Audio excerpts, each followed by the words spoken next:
In 356 BC, a prince was born in the kingdom of Macedonia, destined for greatness that could not be contained within the confines of a mere throne. That prince was Alexander.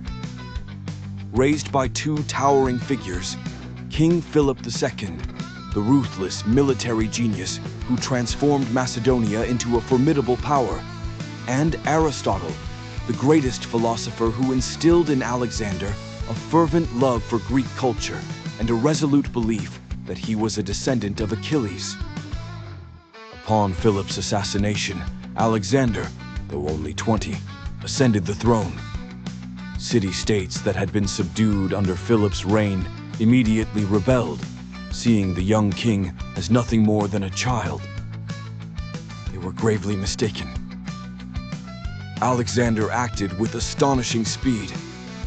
He razed the city of Thebes, a calculated act of brutality, sending a bloody message across Greece. "Follow me, or be destroyed." The entire Greek world soon fell in line.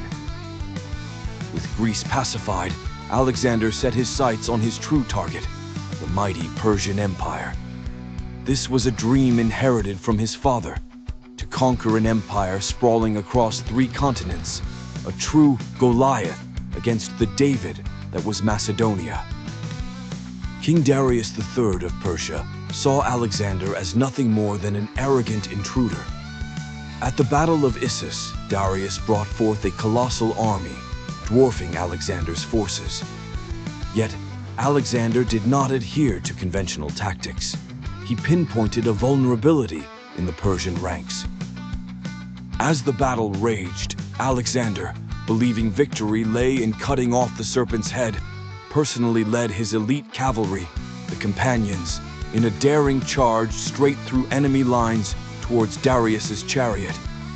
Terrified by the audacity and fury of the young king, Darius fled. The king on the run left his army in chaos.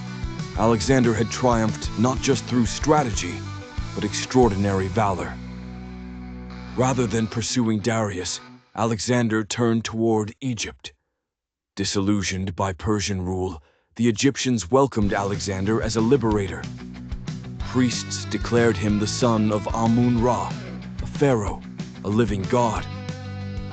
It was here, on the Mediterranean coast, that Alexander envisioned a city bearing his name, Alexandria. Not merely a military fortress, but a dream of a world where Greek and Eastern cultures merged.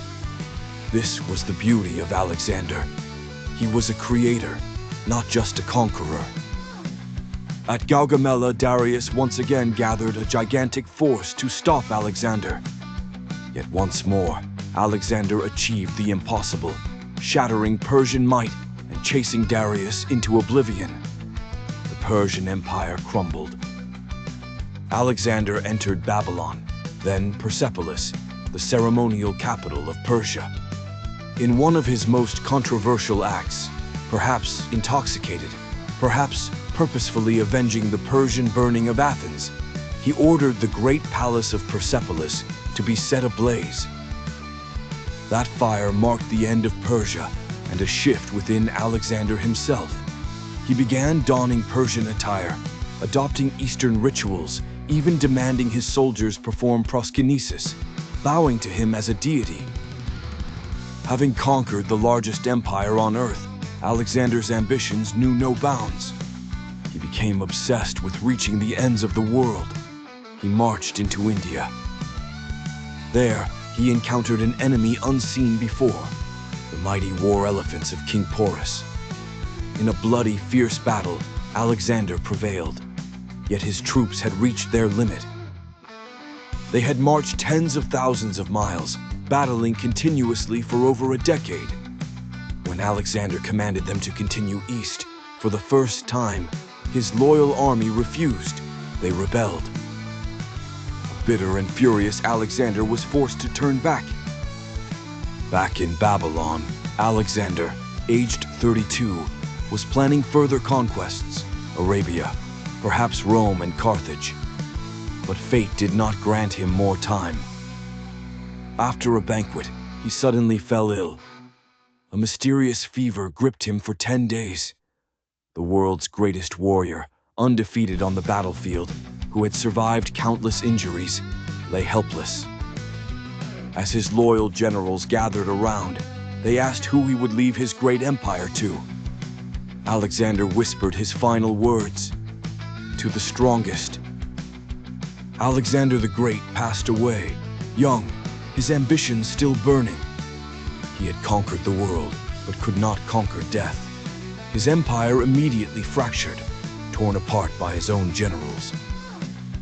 Yet Alexander's legacy was not a unified empire.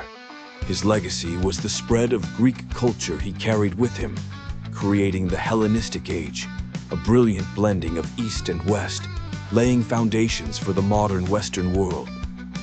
He lived a short life, but burned more brightly than any in history.